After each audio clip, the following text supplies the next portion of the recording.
Unboxing barang C. Assalamualaikum. Hai Pa. Okey, sekarang kita akan unboxing ni. Okey, masa kita dah beli, kita dah dapat, right? Kita beli yang warna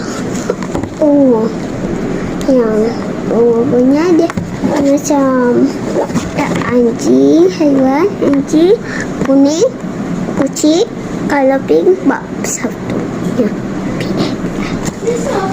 Okey, sekarang kita akan buka.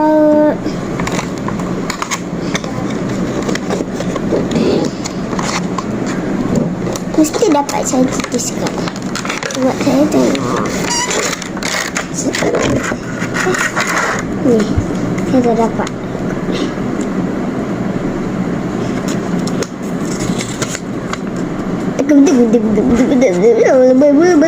Okey, dah siap.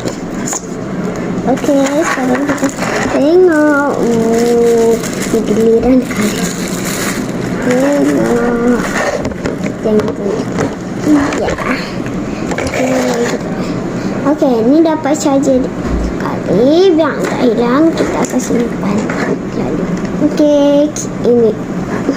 Okey. Untuk nak mula dia tu, kalau nak buka lampu daerah sini. Okey, nak kita buka. 1, 2, 3. Wow, tak nampak. Sorry, tak nampak. Nanti kalau ada mau belinya di Kaison. Di Aman Central itu.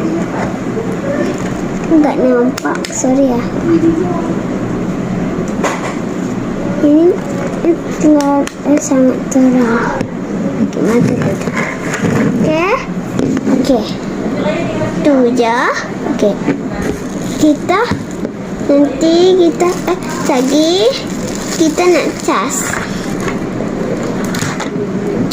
Cas dia kat sini.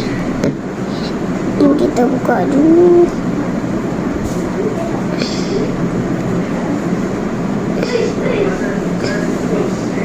Macam mana ni? Saya tahu.